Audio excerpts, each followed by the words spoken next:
¿cómo funciona el venture capital? ¿Qué tenemos que tener presente? Por ejemplo, a la hora de decir, voy a armar una empresa, voy a ser emprendedor, quiero buscar fondos. ¿Cuáles son aquellos requisitos que no se nos pueden pasar por alto?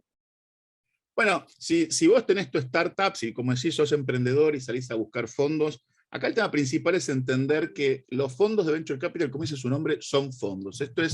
Son organizaciones que lo que hacen es recaudar fondos de otras personas, que normalmente se los llama limited partners, porque generalmente la estructura más usada, al menos en Estados Unidos, para los fondos de Venture Capital es una limited partnership. Esto es, hay dos clases de socios. Los limited partners son son inversores, si se me permite la expresión, pasivos, son quienes le dan el dinero al llamado general partner, ¿okay? Que es la otra clase de socios, que es el maneja la plata y que busca a las empresas. Entonces, uno normalmente voy a hablar con el general partner o GP, para usar la expresión de la jerga, a ese general partner y lo tiene que convencer, lo que tiene que hacer el startup o el emprendedor, de que invierta la plata de ese fondo. Y el GP va a explicar una y otra vez que es plata de terceros, que él está administrando plata de terceros y que él tiene en ese fondo seguramente un arreglo, un manual de en qué se va a invertir, no es libre de invertir en lo que quiera. Entonces, lo primero que le vamos a preguntar es en qué invierte ese fondo. Por ejemplo,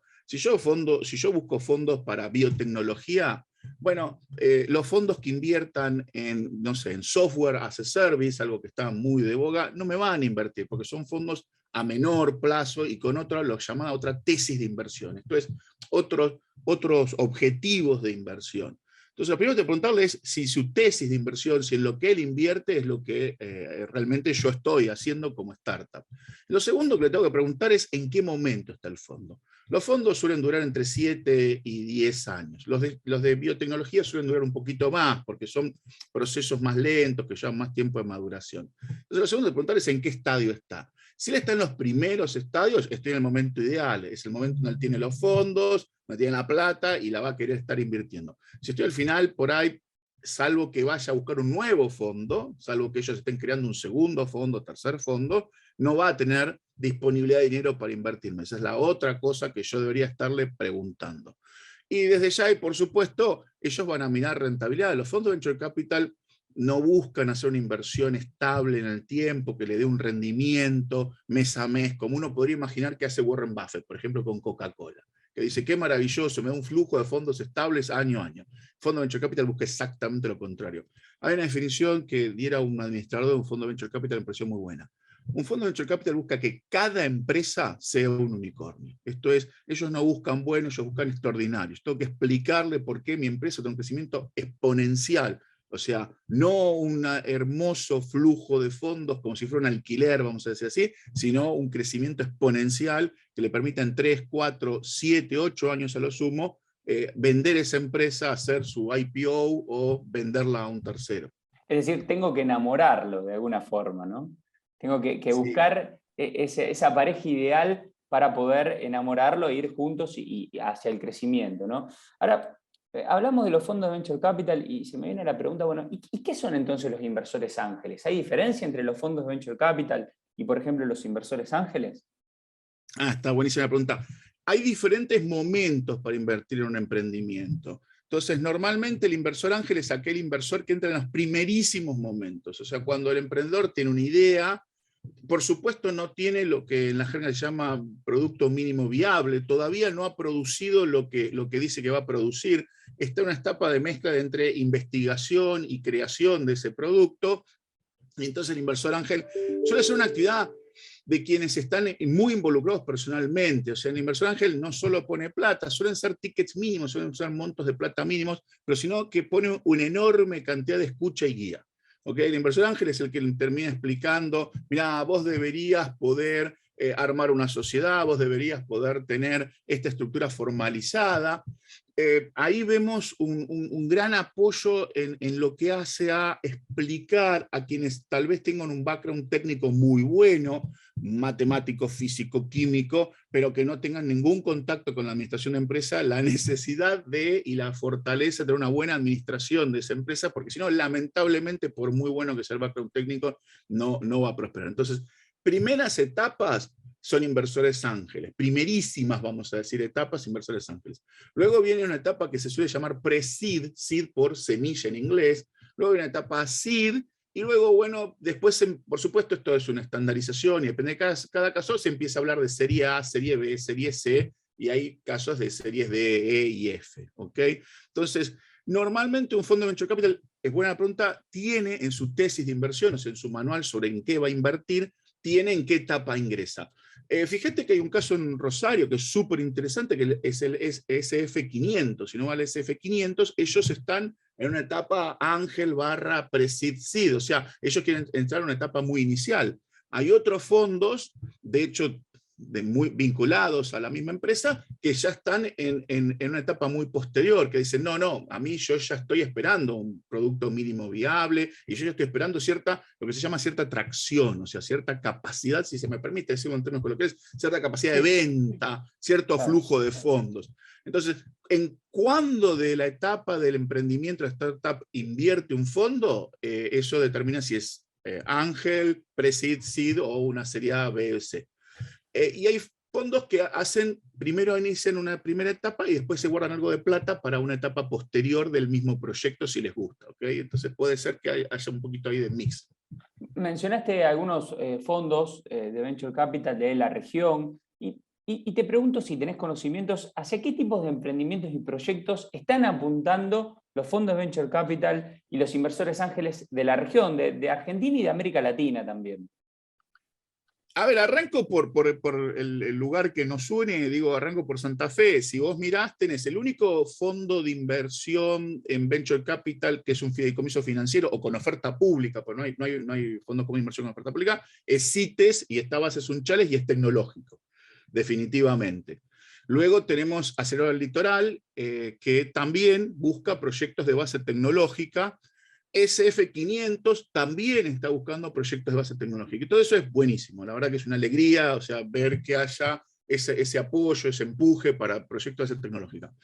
Cuando uno mira, a ver, no sé si conozco tanto el programa mundial, pero yo lo que he visto en mi práctica, por lo menos, es muchísimo dinero para el software as a service. O sea, el software se está comiendo el mundo, eso es evidente, permitímelo decir, desde mi práctica de abogado, donde uno ve cómo nos hemos despapelizado 100%, pasado los archivos a la nube, digitalizado 100%, hecho todas las presentaciones digitales, o sea, uno ve el avance de la digitalización del software, o sea, y es increíble en todos los ámbitos, desde el más tradicional, como la práctica del derecho, hasta, por supuesto, el que uno puede imaginar. Entonces, muchísimo dinero de los fondos en software as a service, y la ola anterior, la que tal vez fue más grande, fue lo que se llama la última milla, o sea, todo lo que sería Globo, Rappi y todos los sistemas de distribución, ¿okay? Donde hoy compiten fuertemente entre ellos.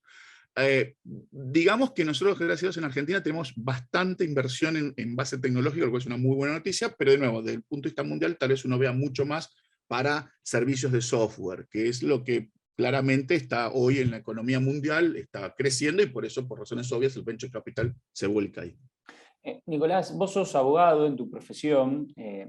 Ahora, cuando uno analiza y tenés contacto con tus clientes, con los diferentes emprendedores argentinos, ¿cuáles son los principales desafíos que detectás a la hora de justamente poder emprender y poder generar y hacer crecer su startup?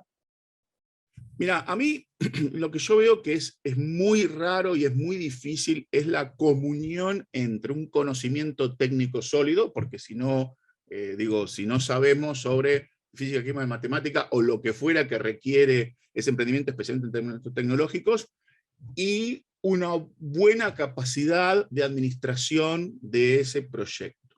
¿Ok?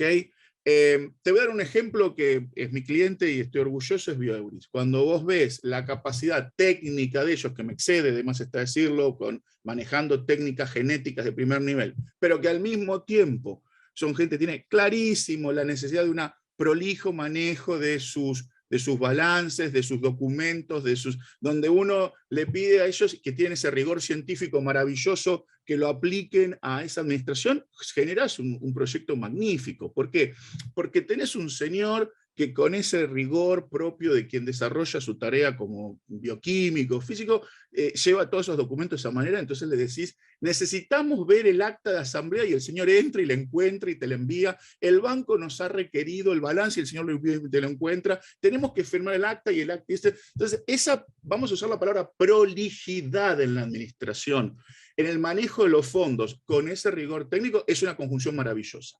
¿Ok? Es una conjunción maravillosa. Y eso es lo que veo que nosotros como que no logramos transmitir ese mensaje, ¿ok? Es como que parecería como que no hay que, déjame ser algo un poquito fuerte, como que no hay que trabajar, como que si yo soy un genio de la matemática o soy un genio de la física, yo, a pesar de ser abogado, yo hice mi bachillerato con orientación en química. Y si me permitís un comentario personal, mi mejor amigo, compañero mío de banco, que seguramente me está escuchando, es ingeniero químico.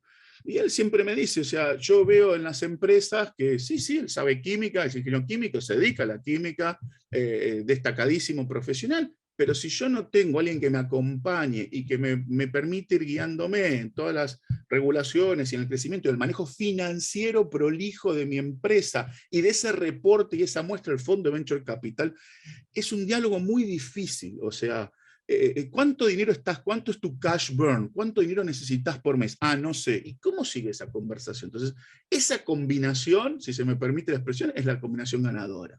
¿Ok? De la persona que tiene ese producto, esa capacidad técnica, y además tiene esa posibilidad de armar equipos, de ir sumando talentos, de administrar personal con todo lo que eso conlleva, de administrar a los de otros founders y de mostrarse financieramente prolijos. Quien lo logra tiene, digo, una ventaja mayúscula. Por último, Nicolás, dada tu larga trayectoria, una anécdota con algún cliente que quieras y puedas compartir, te escuchamos. A ver, anécdotas muchísimas. Te diría que las mejores que tengo es, hay un libro de Jim Collins, hay varios libros de Jim Collins, que es Good to Great, Great by Choice, donde él dice algo que a mí me pasó y que creo que es la mejor anécdota que tengo, que es, él iba a las mejores empresas del mundo y le preguntaban, ¿cuándo usted se convirtió en esta empresa? Esperando una respuesta tipo, es como que uno dice, che, ¿cuándo Francia hizo la revolución? Bueno, el 4 de julio, obviamente. Y cuando van los historiadores dicen, pero la Bastilla era en realidad una prisión que estaba media vacía, nadie le daba mucha bola al asunto, no se me explica así. Bueno, pero festejamos el 4 de julio, ¿cuál fue ese hito? Y la mejor anécdota que tengo es, nosotros con un cliente hicimos una emisión de BDRs, Brazilian Depository Receipts, por una suma sumamente importante. O sea, creamos una holding en España, la hicimos cotizar en el mercado alternativo de España y emitimos los BDRs. Y nos hicimos una suma sumamente importante y obtuvimos liquidez y obtuvimos una evaluación dada por terceros. O sea, ya no, y por Dios no lo mismo color, pero ya no una evaluación que es una opinión de alguien, como puede ser mi opinión, ¿no? Sino la evaluación dada por el mercado. Entonces, cuando volvimos a Buenos Aires, todos nos felicitaron, dijeron, qué momento maravilloso. Y todos nos miramos porque lo habíamos vivido como, no, en realidad, en realidad el verdadero momento fue cuando decidimos, estando en tal lado, hacer tal cosa, y había toda una serie de discusiones. Y entonces, las mejores anécdotas que tengo es, cuando vos a los clientes míos que han logrado esos fondeos por decenas de millones de dólares, y le preguntás, che, ¿cuál fue el momento, como en la película, o sea, el momento de película, donde el señor está con el habano en la boca, tomando, no sé, qué sé yo, no sé qué se toma hoy en día, yo estoy un poco viejo, pero digamos que Un en las gin, películas... hoy en día un gin. Sí, Puede gracias, ser, ahí estamos. Seguramente la juventud toma un Aperol, no sé, qué sé yo, o alguno tomará un Fernet con coca, no sé. Y decís, el momento ganador en terminar la película. Nunca nadie se ponía de acuerdo. O sea, un founder decía, no, el momento donde nosotros pasamos al éxito fue tal o cual, y a mí me pasa de que yo, porque a eso me dedico, el momento que para mí pasamos al éxito es el día del fondeo, el día que entra la plata. Pero hay reglas que cuando vos haces tu IPO, vos no puedas vender tu participación. Entonces, ahí viene a corregir y dice, no, el momento fue el día que después de 6 meses, de un año, yo pude vender mi participación y hacerme de cash. No, fue, y vos escuchás las discusiones y la gente lo mira de afuera, y ese es mi punto. Y parece todo muy clarito, hizo el IPO, y toda la prensa festeja, y nos logramos el IPO, y vos le preguntás a la gente interna, y te dice, no, bueno, pero yo todavía no pude vender, no, pero en realidad yo tengo miedo de tal cosa, ¿ok? Y vos decís, mi punto es, lo que se ve de afuera no suele ser lo que se vive de adentro. Cuando uno le explica el proceso, muchas veces hay gente que está esperando que le expliques ese momento maravilloso que hicimos el IPO, pero decís, no, pero ojo que no vas a poder vender durante 18 meses. Y la gente te mira con los ojos abiertos y dice, ¿cómo puedo que no voy a poder vender 18 meses? Ese es el momento de mi éxito, el momento donde todos me aplaudían y tiraban los papelitos de colores, digamos. Entonces, las mejores anécdotas son volver, dar conferencias de prensa y que la gente me diga, pero yo no puedo vender mis acciones todavía. No puedes. Pero no puede ser, debemos estar equivocados. No estás equivocado. Pero no es lo que parece afuera. Digamos. Lo que uno mira no es lo que sale. Esas son, si te diría, las más divertidas.